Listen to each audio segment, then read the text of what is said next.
There are a lot of wrestlers in the WWE from all over the world, so I'm going to go through some of the most common countries that wrestlers are from and decide who is the best wrestler from that country. And this is only current wrestlers, not all time.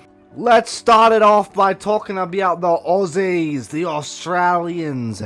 When you think Australian professional wrestler, you probably think Rhea Bloody Ripley.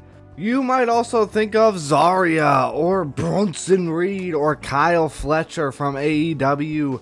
Zarya, I don't think she has a lot of potential for the future, but right now just hasn't even graduated out of NXT yet. I think we can eliminate her. Bronson Reed has been pretty good as of recent, and I think has a very strong future in the WWE, but I don't think he's the option either. I think it is really between Kyle Fletcher and Rhea Ripley. Kyle Fletcher, a very young, promising talent, won championships in AEW. However, I think Rhea Ripley is more young and promising. I'm going with Rhea Ripley. I think that's a fairly that'll be a fairly agreed upon option, and I think by the end of Rhea's career, she will be the greatest women's wrestler of all time. Next, let's talk about the Brits, mate. The winner will get a bottle of water. The first one is Blake Monroe, a cemented megastar in AEW. Did great things in NXT, and now just recently got called up to the main roster. Looking like she's going to be put in a feud with Chelsea Green. And I think WWE sees the value in her, especially with how young she is. And I think she has a very strong future in the WWE. Very charismatic, multi-time world champion, I think. The only other two really strong options that I think that we have is Mason Rook. He's big, he's bad, he'll body slam your dad. And Nathan Frazier. Nathan Frazier, honestly, probably in the best NXT tag team of all time, honestly. Obviously on the main roster, they have him and Axiom have both been extremely misused and just, you know, put in the background, put in the backseat, put in the cuck chair. Well, R-Truth and Damian Priest run this tag team division.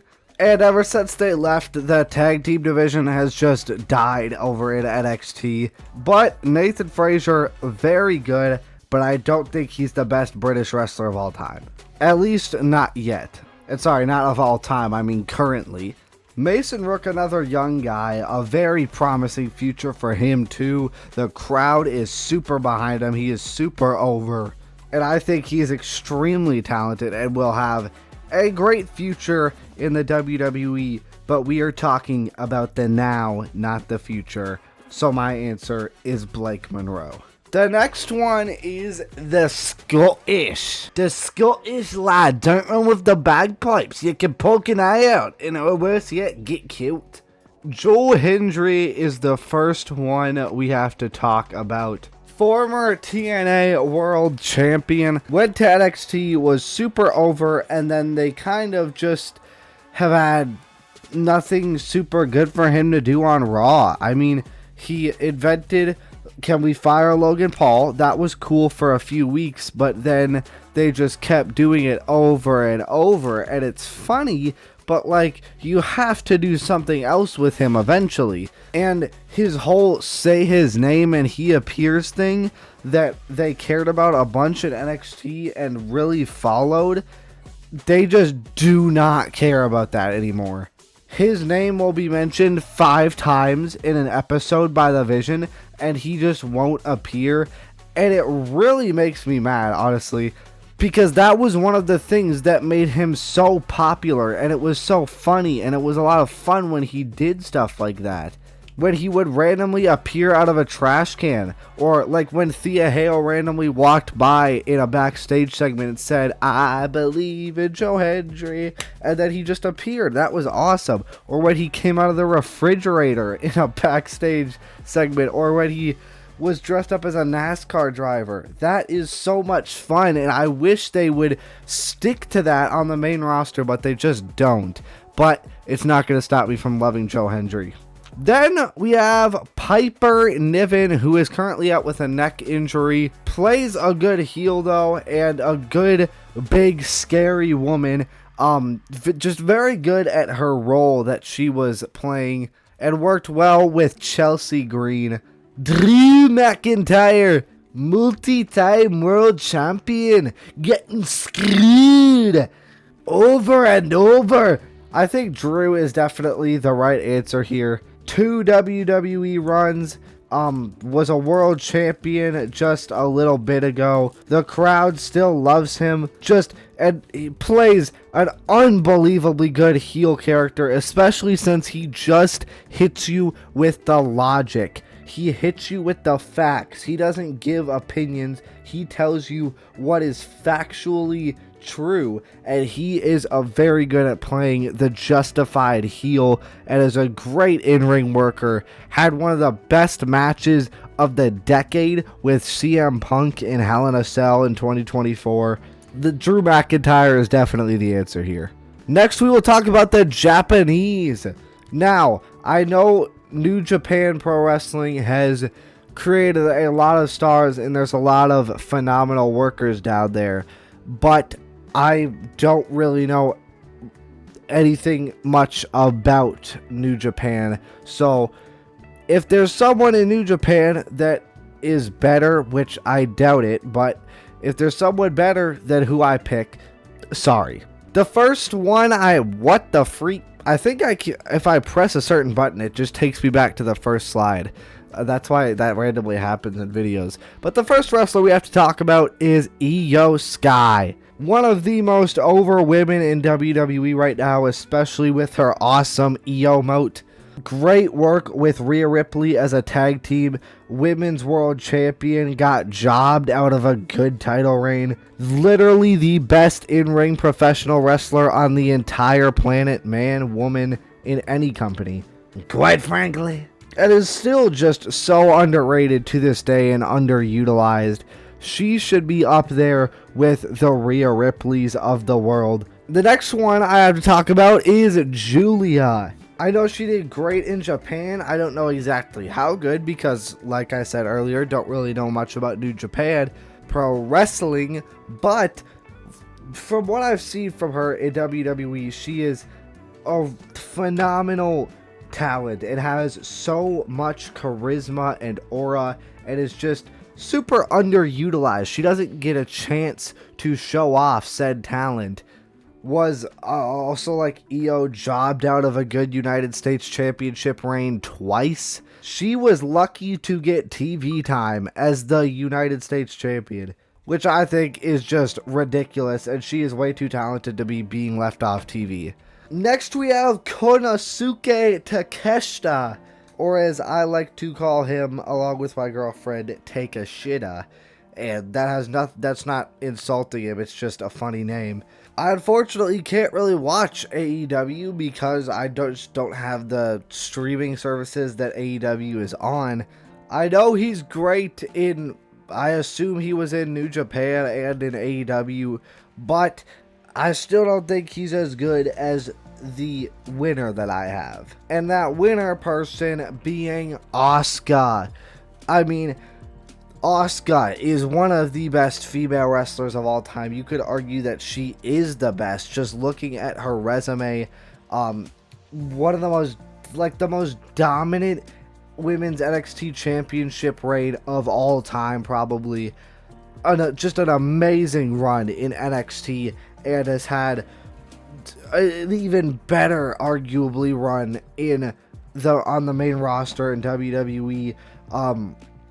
Led Damage Control, one of the biggest women's factions of all time, I'd say. Actually, probably just the biggest. Up there with people like Io Sky in the ring. Just absolutely phenomenal. She always feels scary and intimidating. I love the face paint. She is just a picture perfect wrestler. Next, let's talk about Canada, eh? This one is like probably the toughest one, except like America. The first one I have is Chris Jericho. I don't really need to say much about Chris Jericho. Done amazing things in WWE and amazing things in AEW.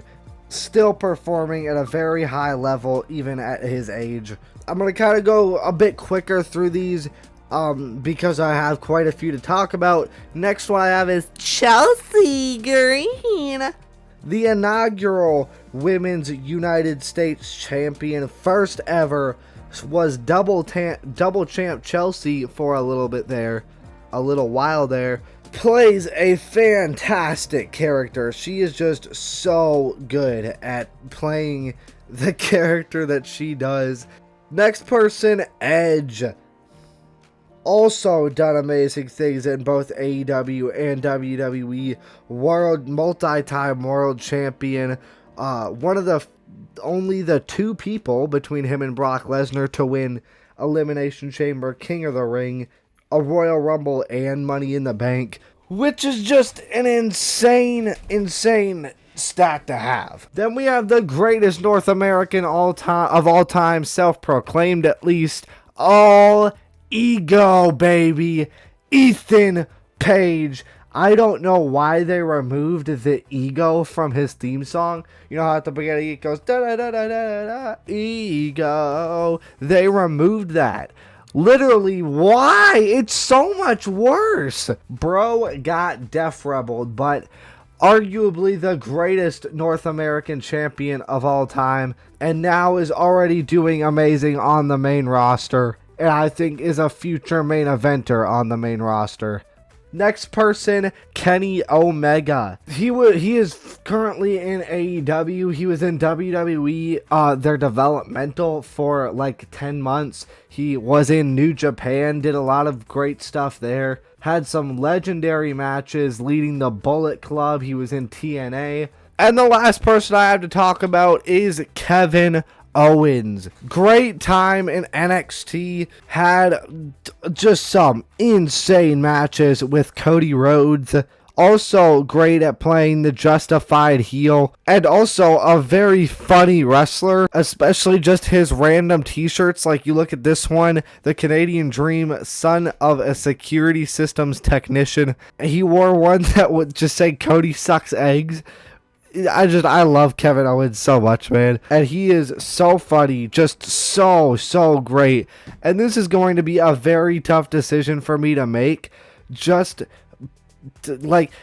For me, it really comes down to Kevin Owens, Kenny Omega, and Chris Jericho. Now, this might be recency bias. This might be because I didn't get to experience Kenny Omega or Chris Jericho, but I'm going with Kevin Owens for this one. But I think if you pick Chris Jericho, you're definitely not wrong, and I honestly don't disagree with you necessarily. But that's going to be it for this video. Let me know if you agree or disagree with any of my picks. Let me know if you want to see a part 2 to this. Thank you all so much for watching. Like and subscribe if you want, and